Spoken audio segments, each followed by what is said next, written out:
Student last class में हमने valence shell electron pair repulsion theory जो है वो शुरू की थी और ये उस पे मैं बात जो है वो ये आपको रिकॉल करवा रहा हूँ। Valence shell electron pair repulsion theory में आपको मैंने ये बताया था कि it is a model used to identify और प्रेडिक्ट ज्योमेट्री और shape of molecule on the basis of surrounding pairs around central atom in a molecule. फिर मैंने आपको ये बताया था कि in a molecule around central atom surrounding pair of electrons in a valence shell are arranged in a way to avoid maximum repulsion among each others.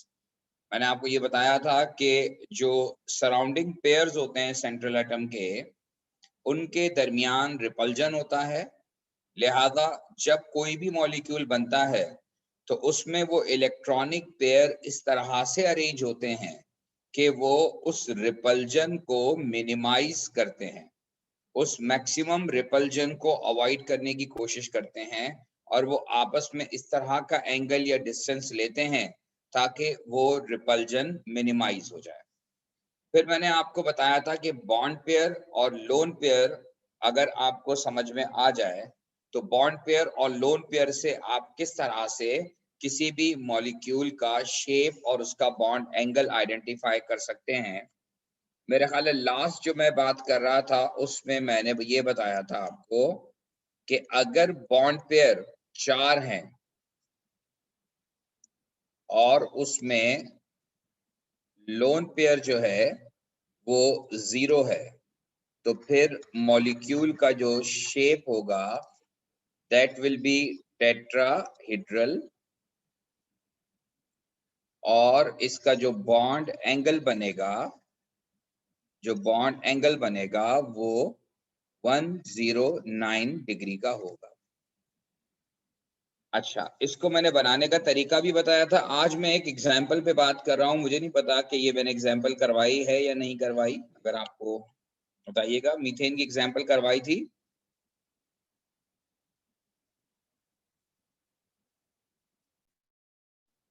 Okay, तो इसका मतलब मीथेन का एक्साइटेशन पे हम बात कर चुके हैं, तो इस पे बात नहीं करते। अब हम आ जाते हैं फिर सेकंड केस पर कि अगर 3 बॉन्ड पेयर हों और एक लोन पेयर हो।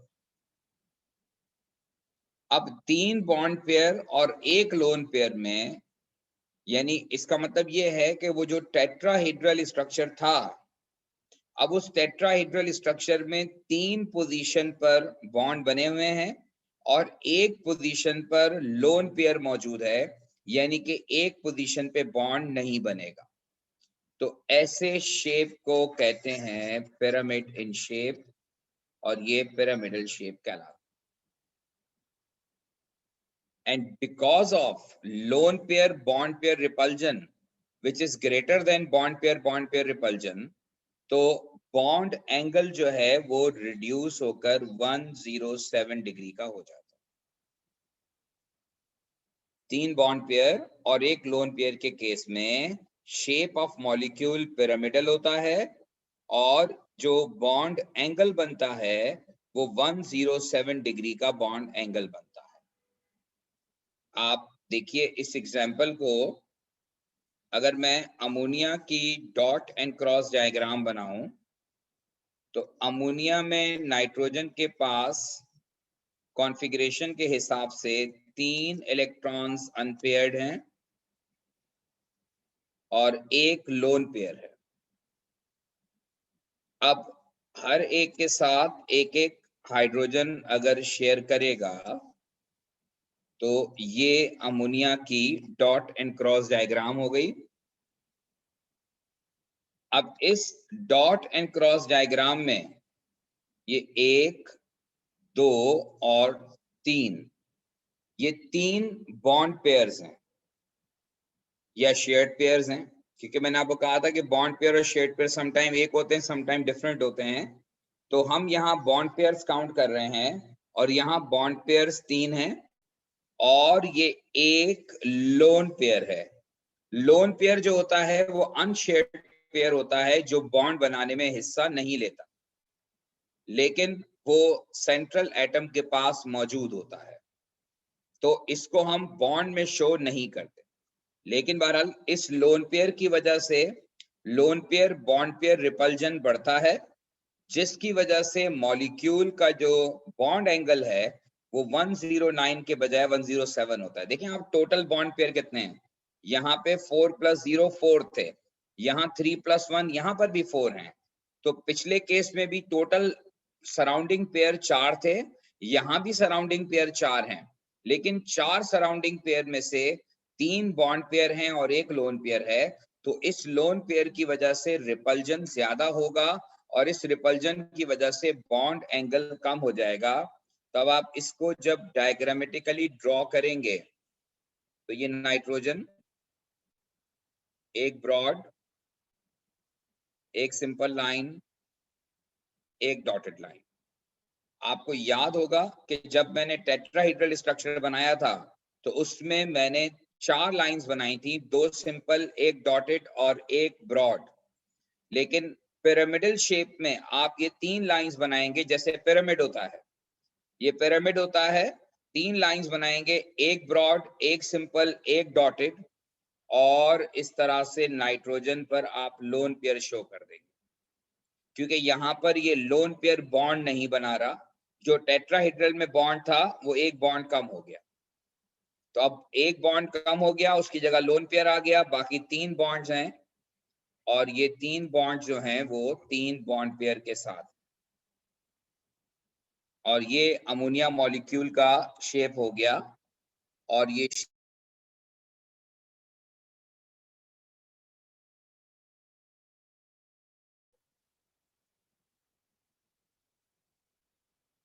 बेटा मैंने यहीं से शुरू किया है।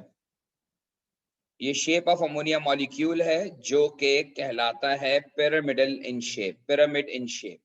पिरामिड भी कहते हैं, पिरामिडल भी कहते हैं। लेकिन यहाँ पर बॉन्ड एंगल कम होके 107 डिग्री हो गया। बॉन्ड एंगल 107 डिग्री इसलिए हो गया कि यहाँ bond pair lone pair repulsion ज्यादा है। पहले सबका बॉन्ड एंगल 109 था, लेकिन अब इनका जो आपस का बॉन्ड एंगल है वो 107 हो जाएगा। इसका मतलब है कि लोन पेयर और बॉन्ड पेयर का जो बॉन्ड एंगल है वो बढ़ जाएगा, ताकि बॉन्ड पेयर लोन पेयर से थोड़े से दूर हो जाए, ताकि रिपल्जन मिनिमाइज हो जाए। क्योंकि बेसिक थ्योरी का कॉन्सेप्ट यही है कि मॉलिक्यूल्स जब अरेंज होते हैं स्पेस में तो वो कोशिश करते हैं कि वो आपस के रिपल्जन को मिनिमाइज करें। तो आपस के रिपल्जन को मिनिमाइज करने के लिए ही वो ये काम करते हैं। होपफुली आपको मेरी बात समझ में आ गई होगी। अच्छा, इसी तरह से अगर आपके पास 2 बॉन्ड पेयर और 2 लोन पेयर्स हैं, यानी अगेन टोटल पेयर्स 4 हैं, अगेन टोटल पेयर्स 4 हैं, 2 बॉन्ड पेयर और 2 लोन पेयर। तो अब इसका मतलब ये है कि अब जो बॉन्ड रह गए वो 2 रह गए, उसकी जगह 2 लोन पेयर आ गए। तो 2 बॉन्ड और 2 लोन। तो अब शेप ऑफ मॉलिक्यूल जो होगा वो एंगुलर कहलाता है या वी शेप कहलाता है, और इसकी वजह से बॉन्ड एंगल मजीद कम होकर 105 डिग्री या 104 डिग्री हो जाता है। दोनों वैल्यूज एक्सेप्टेबल है। अगर 2 लोन पेयर और 2 बॉन्ड पेयर हैं तो मॉलिक्यूल का जो शेप होता है वो एंगुलर, इसको बेंट एंगुलर भी कहते हैं या वी शेप मॉलिक्यूल कहते हैं, और इसका जो बॉन्ड एंगल है 105 डिग्री या 104 डिग्री हो जाता है। और ये बॉन्ड एंगल आप देख रहे हैं कि कम हो गया है, मजीद कम हो गया है, क्योंकि अब लोन पेयर 2 हो गए हैं।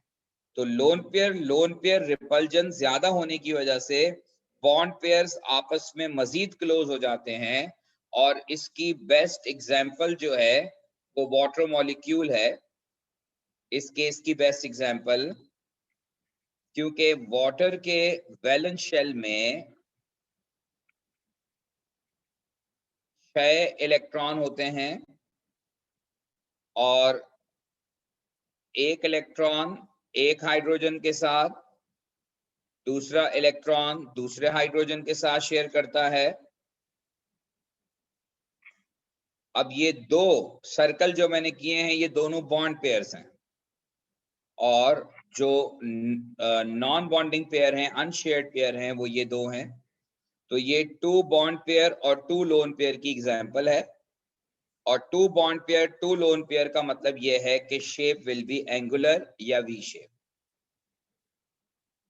लेकिन अब इस केस में जो आप शेप बनाएंगे उसमें एक ब्रॉड और एक सिंपल लाइन बना सकते हैं, या एक सिंपल लाइन और एक डॉटेड लाइन बना सकते हैं, या आपकी मर्जी है।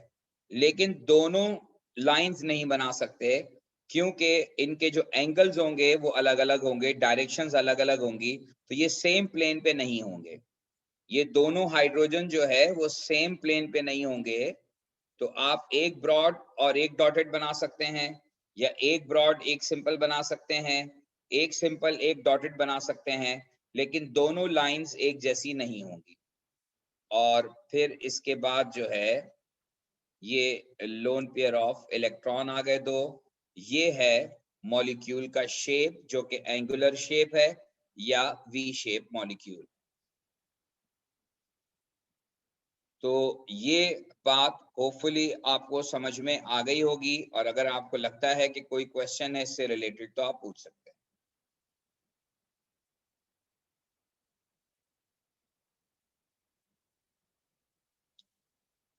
राइट जी। अब इसका मतलब ये हुआ कि देखिए एक आइडिया एस्टेब्लिश हो रहा है कि जैसे जैसे बॉन्ड पेयर कम होते हैं और उसकी जगह लोन पेयर आते जाते हैं, तो एक तो बॉन्ड एंगल कम होता जाता है, और दूसरी बात यह है कि मॉलिक्यूल के शेप में वहां से वो बॉन्ड गायब हो जाता है।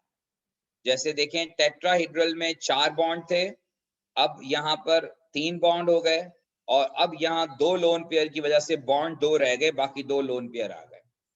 तो ये एक कॉमन प्रैक्टिस है कि जब लोन पेयर आते हैं तो लोन पेयर आने की वजह से जो है वो शेप ऑफ मॉलिक्यूल में चेंज आता है। अब जो मैं अगली बात लिखने जा रहा हूं वो है कि अगर 5 बॉन्ड पेयर और 0 लोन पेयर हो, 5 बॉन्ड पेयर और 0 लोन पेयर हो, तो इस सूरत में मॉलिक्यूल का जो शेप है वो कहलाता है trigonal bipyramid. Shape of molecule trigonal bipyramid कहलाता है। और ट्राइगोनल बाइपिरामिड शेप के अंदर जो बेसिकली बॉन्ड एंगल होते हैं वो 2 होते हैं, एक 90 डिग्री का और एक 180 डिग्री का बॉन्ड एंगल होता है। जो बॉन्ड एंगल होते हैं ट्राइगोनल बाइपिरामिड में वो 90 और 180 डिग्री के होते हैं। अब पहले तो मैं आपको बताऊं इसकी एक एग्जांपल। ये PCl5, अब देखिए PCl5 की जो एग्जांपल मैं आपको दे रहा हूं इसमें एक नया कॉन्सेप्ट भी इंट्रोड्यूस होगा, और वो कॉन्सेप्ट है एक्सपेंशन ऑफ ऑक्टेट का। ओ लेवल की हद तक आप ये पढ़ते थे कि हर एलिमेंट अपना ऑक्टेट कंप्लीट करना चाहता है, लेकिन अब आप इस एग्जांपल में देखेंगे कि वैलेंस शेल में 8 की जगह 10 इलेक्ट्रॉन होंगे। तो इसका मतलब यह है कि ऑक्टेट से ज्यादा इलेक्ट्रॉन भी हो सकते हैं किसी मॉलिक्यूल के वैलेंस शेल के अंदर। तो ये एक एडिशनल चीज आपके पास अब डेवलप होगी कि इस मॉलिक्यूल में आप ये एग्जांपल देखेंगे। अच्छा, अब यहाँ पर क्या होगा कि फास्फोरस 15 है, configuration 1s2 2s2 2p3 sorry 2p6 3s2 and 3p3। ये फास्फोरस की कॉन्फ़िगरेशन है, और ये इसकी वैलेंस शेल कॉन्फ़िगरेशन है कि इसके 3s में 2 इलेक्ट्रॉन और 3p में 3 इलेक्ट्रॉन है, यानी 3s में एक पेयर है और 3p में जो है वो 3 इलेक्ट्रॉन अनपेयर्ड है। अब अगर हम फास्फोरस को ड्रॉ करें तो फास्फोरस के वैलेंस शेल में 3 अनपेयर्ड इलेक्ट्रॉन और एक लोन पेयर आ गया। अच्छा, अब प्रॉब्लम क्या है कि PCl5 मॉलिक्यूल जो बनता है, इसमें एक क्लोरीन को शेयर करने के लिए एक अनपेयर्ड इलेक्ट्रॉन की जरूरत पड़ती है। तो PCl5 में 5 क्लोरीन है, तो 5 क्लोरीन के लिए हमें 5 अनपेयर्ड इलेक्ट्रॉन की जरूरत पड़ेगी, जबकि फास्फोरस के केस में आपको सिर्फ 3 अनपेयर्ड इलेक्ट्रॉन नजर आ रहे हैं, जबकि हमें जरूरत है 5 अनपेयर्ड इलेक्ट्रॉन की। इसका मतलब ये होगा कि अब फास्फोरस जो है it turns to excited state, क्योंकि एक्साइटेड स्टेट जो होता है वो एज पर रिक्वायरमेंट होता है। फास्फोरस के पास वैलेंस शेल में 3 इलेक्ट्रॉन थे, तो ये 3 इलेक्ट्रॉन की वजह से 3 क्लोरीन के साथ शेयरिंग कर सकता था, लेकिन इस वक्त शेयरिंग 5 क्लोरीन के साथ हो रही है, और 5 क्लोरीन का मतलब ये है कि 5 अनपेयर्ड इलेक्ट्रॉन। तो अब होगा ये कि जो 3s का इलेक्ट्रॉन है ये एक्साइटेड स्टेट में जाएगा, और ये एक्साइटेड स्टेट में 3s से जंप करके 3d में जाएगा। लेकिन ये आपका डोमेन नहीं है, ये आपको पता होना जरूरी नहीं है कि कहाँ जाएगा। बस आपको ये पता होना चाहिए कि अगर आपको 5 अनपेयर्ड इलेक्ट्रॉन की जरूरत है, तो 3 मौजूद थे और बाकी जो एक पेयर था वो 2 अनपेयर्ड इलेक्ट्रॉन में कन्वर्ट। ये पोजीशन आ गई एक्साइटेड स्टेट, क्योंकि इलेक्ट्रॉन जो है वो 3s से जंप करके 3d में चला जाता है, जो कि ऑर्बिटल एग्जिस्ट करता है लेकिन वो एम्प्टी होता है। तो उस एम्प्टी ऑर्बिटल में इलेक्ट्रॉन जंप कर जाता है, और पहले जो 3 अनपेयर्ड इलेक्ट्रॉन थे वो 3 अनपेयर्ड इलेक्ट्रॉन एक्साइटेड स्टेट में कन्वर्ट हो गए इनटू 5 अनपेयर्ड इलेक्ट्रॉन, और हमें 5 अनपेयर्ड इलेक्ट्रॉन की ही जरूरत थी। लिहाजा अब हम हर अनपेयर्ड इलेक्ट्रॉन के साथ एक एक क्लोरीन जो है वो शेयर करवा लेंगे।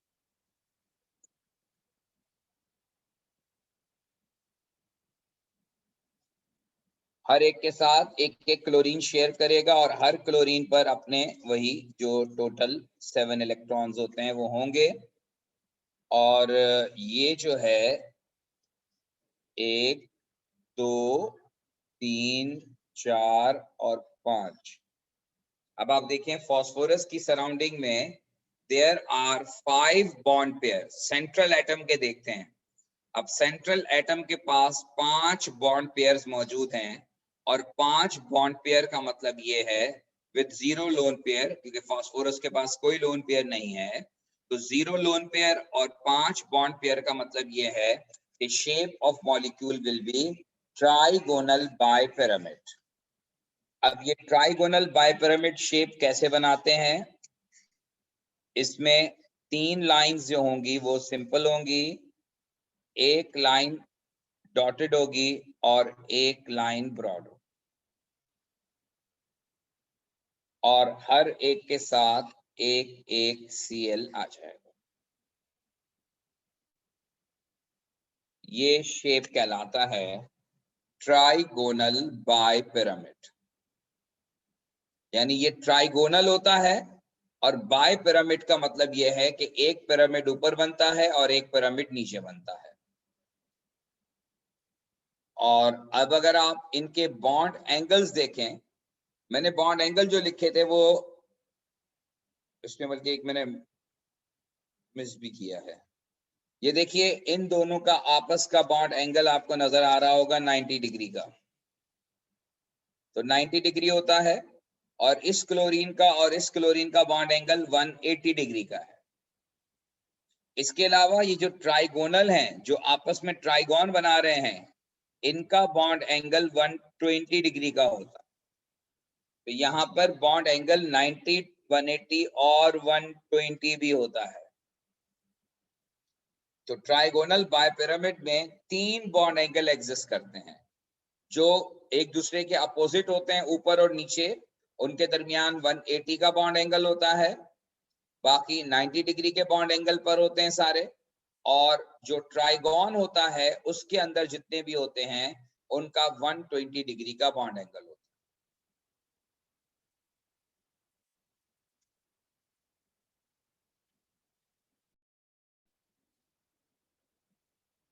एंगल इक्वली डिवाइड नहीं हो सकते, क्योंकि वरना कोई शेप प्रॉपर एग्जिस्ट नहीं करेगा।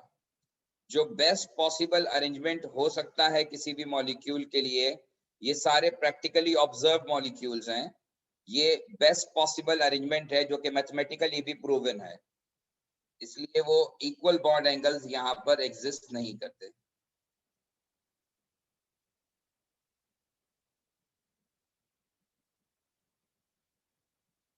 अच्छा जी, अब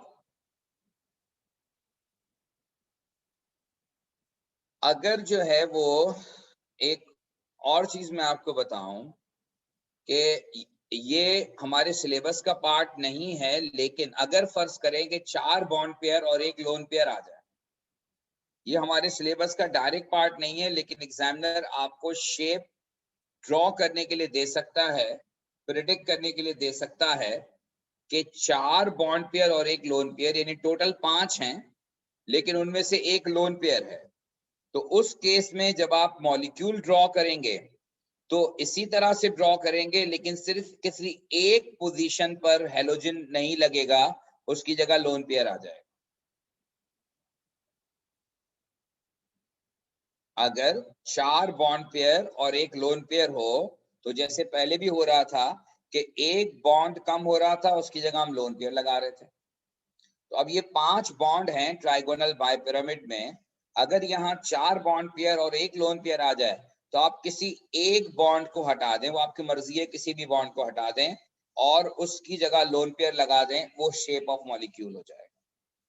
तो वो सारे शेप, सारे अरेंजमेंट एक्सेप्टेबल होंगे जो मैं आपसे कह रहा हूँ। होपफुली आपको मेरी बात समझ में आ गई हो।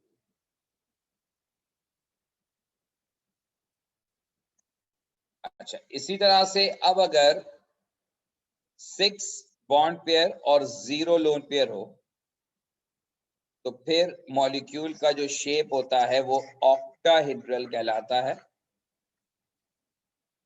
और ऑक्टाहेड्रल में जो बॉन्ड एंगल्स बनते हैं वो 90 और 180 डिग्री के होते हैं। और इसकी बेस्ट एग्जांपल SF6 है, जरा आप इसको ट्राई कीजिएगा।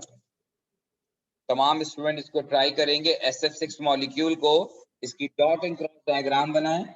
आप एक चीज और देखेंगे, जैसे ऊपर भी हुआ था कि यहाँ पर भी एक्सपेंशन ऑफ ऑक्टेट का कॉन्सेप्ट आएगा।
अच्छा, तो SF6 का जो केस है वो ये है कि सल्फर के वैलेंस शेल में 6 इलेक्ट्रॉन्स हैं, 2 अनपेयर्ड हैं और बाकी 2 पेयर की फॉर्म में 4 इलेक्ट्रॉन।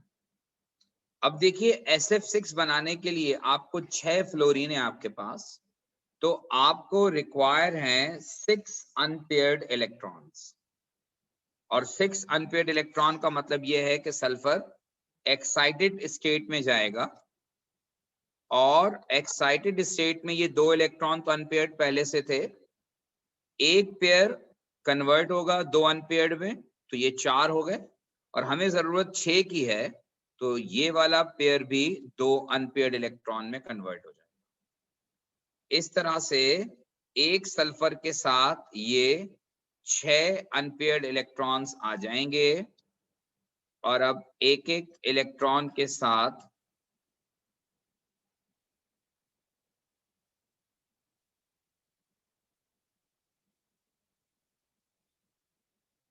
एक एक सल्फर के साथ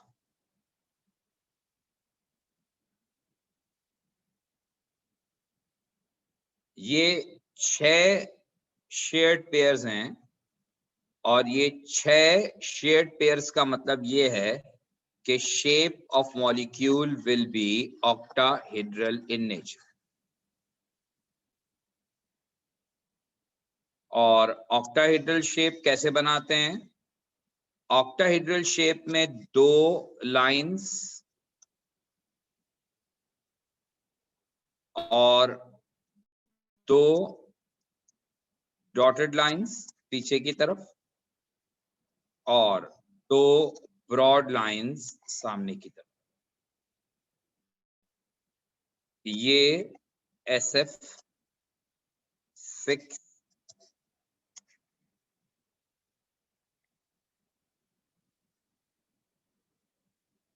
ये है SF6 molecule octahedral in shape. ये ऑक्टाहेड्रल शेप कहलाता है।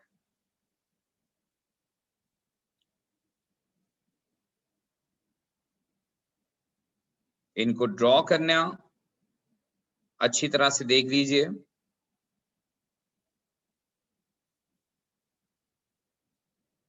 अब एक एग्जाम्पल नेक्स्ट आप ट्राई करेंगे, ये थोड़ी सी एग्जाम्पल जो है वो समझदारी से करने वाली है। ये है Cl, जी ये सब 90 डिग्री पर है, जो ये ऊपर है ये सब 90 डिग्री पर है। एक दूसरे के जो अपोजिट हैं इनके दरमियान 90 डिग्री होता है। अपोजिट वाला 180 होता है और इस दोनों के दरमियान 90 डिग्री एंगल है। इन दोनों का इवन आपस में एंगल 90 डिग्री है। ये पूरा एक स्क्वायर बना हुआ होता है, तो स्क्वायर में 90 डिग्री का बॉन्ड एंगल होता है और ये जो ऊपर नीचे हैं ये दोनों एक दूसरे के 180 पर होते हैं। मॉलिक्यूल है ClF5। आपको इसका शेप प्रिडिक्ट करना है, शेप बना के शो करना है, बस नाम नहीं लिखना उसका। ये सवाल जब आएगा इस तरह का, इसमें एग्जामिनर सिर्फ आपको ये कहेगा कि draw the shape of molecule, नाम नहीं लिखना होगा। अब आप पहले इसको ट्राई करें कि इसका शेप, इसमें कितने बॉन्ड पेयर कितने लोन पेयर हैं और उसी हिसाब से आप फिर इसका शेप डिसाइड करेंगे।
अच्छा जी, अब Cl5F5 के लिए देखिए, क्लोरीन के वैलेंस शेल में वैसे 7 इलेक्ट्रॉन्स होते हैं और उनमें से एक अनपेयर्ड और बाकी 3 पेयर की फॉर्म में होते हैं।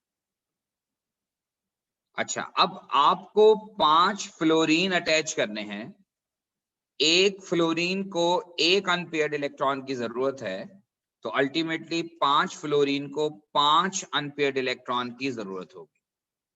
तो अब यहां क्या होगा कि पहले एक एक्साइटेड स्टेट में जाएगा 2 अनपेयर्ड इलेक्ट्रॉन, फिर दूसरा एक्साइटेड स्टेट में जाएगा 2 अनपेयर्ड इलेक्ट्रॉन, और एक पेयर वैसे ही रहेगा क्योंकि उसको एक्साइटेड होने की जरूरत नहीं है। वजह यह है कि हमें 5 अनपेयर्ड इलेक्ट्रॉन की जरूरत है, 5 अनपेयर्ड इलेक्ट्रॉन बन चुके हैं। अब हम एक एक के साथ एक एक फ्लोरीन अटैच कर देंगे, तो ये Cl(F5) का डॉट एंड क्रॉस डायग्राम बन गया। अब इस डॉट एंड क्रॉस डायग्राम में 1 2 3 4 5 और 6 5 बॉन्ड पेयर और एक लोन पेयर आ गया, यानी कि टोटल यहां पर 6 पेयर हो गए surrounding pairs. Total surrounding pair 6 हो गए, जिनमें से 5 बॉन्ड पेयर हैं और एक लोन पेयर है। मैंने आपसे कहा था कि जब भी लोन पेयर आता है तो शेप में एक बॉन्ड कम हो जाता है लोन पेयर की वजह से। तो अब आप देखिए, यही वाला शेप रहेगा, यही वाला शेप रहेगा, और आप इसमें से एक बॉन्ड को कम कर दीजिए, ये Cl(F5) हो गया, और इसके साथ एक आपने लोन पेयर शो कर, कोई भी एक बॉन्ड कम कर दीजिए। इस शेप का नाम आपसे नहीं पूछा जाएगा, ये सिर्फ शेप आपको ड्रॉ करने के लिए आएगा। तो Cl(F5) में 5 बॉन्ड पेयर और एक लोन पेयर हैं, तो टोटल इस तरह से 6 बनते हैं। 6 में से 5 बॉन्ड बनेंगे और एक लोन पेयर शो होगा, तो वो मैंने लोन पेयर की फॉर्म में शो कर दिया। होपफुली आपको बात समझ में आ गई होगी। अगली एग्जाम्पल जो है वो है कार्बन डाइऑक्साइड की। अच्छा, अब कार्बन डाइऑक्साइड की जब हम डॉट एंड क्रॉस डायग्राम बनाते हैं तो वही कहानी है कि कार्बन के वैलेंस शेल में 4 इलेक्ट्रॉन होते हैं, तो 2 इलेक्ट्रॉन ऑक्सीजन के 2 इलेक्ट्रॉन के साथ शेयर करेंगे, जबकि बाकी 2 इलेक्ट्रॉन अगेन 2 ऑक्सीजन के साथ शेयर, एक और ऑक्सीजन के साथ शेयर करेंगे। ये कार्बन डाइऑक्साइड की डॉट एंड क्रॉस डायग्राम है।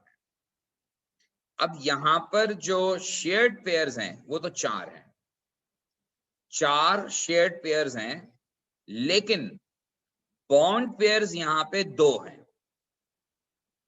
बॉन्ड पेयर यहां पे 2 हैं क्योंकि मैंने बॉन्ड पेयर की डेफिनेशन आपको बताई थी, electrons involved in between 2 atoms.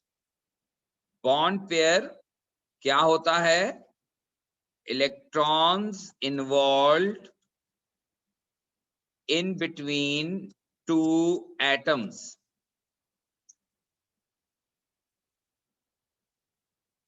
तो ये वाला जो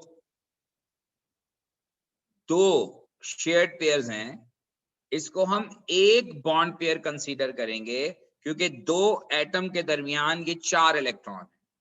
तो मैंने आपको कहा था कि बॉन्ड पेयर जो होता है वो बाय डेफिनेशन होता है electrons involved in between 2 atoms. अब वो इलेक्ट्रॉन्स 2 हो, 4 हो या 6 हो, हम उसे कंसीडर एक बॉन्ड पेयर करेंगे। इसी तरह से यहां पर भी electrons involved in between 2 atom, इसको भी हम एक बॉन्ड पेयर कंसीडर करेंगे। इस तरह टोटल इस मॉलिक्यूल में 2 बॉन्ड पेयर्स बन रहे हैं, और 2 बॉन्ड पेयर बनने का मतलब ये है कि मॉलिक्यूल का जो शेप होगा वो लीनियर होगा, और बॉन्ड एंगल जो होगा वो 180 डिग्री का होगा। ये बात ठीक है कि कार्बन और ऑक्सीजन के दरमियान डबल बॉन्ड होगा, लेकिन हम उसे कंसीडर एक ही बॉन्ड पेयर करेंगे, क्योंकि कार्बन और ऑक्सीजन जो है वो आपस में जो कनेक्ट होंगे वो टोटल 2 ही कनेक्ट होंगे। ये एक तरफ डबल बॉन्ड के साथ और दूसरी तरफ डबल बॉन्ड के साथ। इस तरह से इनका जो आपस का बॉन्ड एंगल बनेगा वो 180 डिग्री का बॉन्ड एंगल बनेगा। ये है कार्बन डाइऑक्साइड मॉलिक्यूल का शेप। अब अगर इसमें आपको कोई सवाल है तो पूछ लीजिए।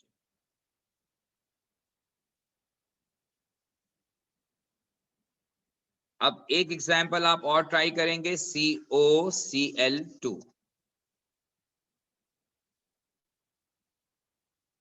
COCl2 का अब आपने जो है वो शेप आइडेंटिफाई करना।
तो है।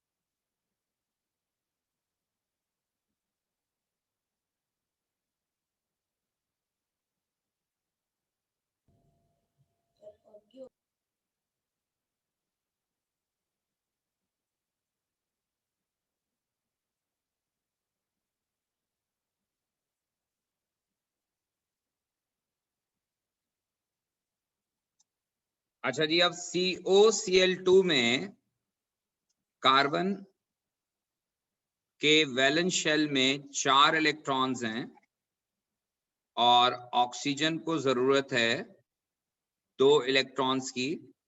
तो 2 इलेक्ट्रॉन कार्बन के ऑक्सीजन के साथ शेयर करेंगे और बाकी Cl के इलेक्ट्रॉन, आपको याद होगा मैंने डॉट एंड क्रॉस डायग्राम में बताया था कि अगर एक डॉट एक क्रॉस तो फिर एक को आप सर्कल से शो करेंगे। ये COCl2 की डॉट एंड क्रॉस डायग्राम है। अब इस डॉट एंड क्रॉस डायग्राम में हम देखते हैं बॉन्ड पेयर्स। ये एक बॉन्ड पेयर, ये दूसरा बॉन्ड पेयर, और electrons involved in between 2 atom, इसको हम एक ही बॉन्ड पेयर कंसीडर करेंगे। ऑल्दो कि ये डबल बॉन्ड बन रहा है, लेकिन ये एक ही बॉन्ड पेयर कंसीडर होगा। इसलिए इस मॉलिक्यूल में जो बॉन्ड पेयर बनेंगे वो 3 बॉन्ड पेयर होंगे। यहां पर 3 बॉन्ड पेयर होंगे और कार्बन पर कोई लोन पेयर नहीं है, लोन पेयर इज 0। तो इसका मतलब ये हुआ कि मॉलिक्यूल का जो शेप होगा 3 बॉन्ड पेयर पर वो ट्राइगोनल हो। मॉलिक्यूल का जो शेप होगा वो ट्राइगोनल होगा, और ट्राइगोनल शेप किस तरह बनता है ये हम ऑलरेडी डिस्कस कर चुके हैं। तो किसी एक जगह पर आप डबल बॉन्ड बना दीजिए ऑक्सीजन के साथ, और बाकी 2 पोजीशंस पर Cl आ जाए। ये COCl2 की डॉट एंड क्रॉस डायग्राम और इसका शेप है। होपफुली आपको बात समझ में आ गई होगी। जो भी कंफ्यूजन होगा मजीद इंशाल्लाह जो हमारी फिजिकल क्लास होगी उसमें मजीद कुछ एग्जांपल्स कर लेंगे, ताकि अगर आपको कोई कंफ्यूजन हो तो वो भी दूर हो जाए। अगर अभी कोई क्वेश्चन आपका है तो पूछ सकते हैं आप।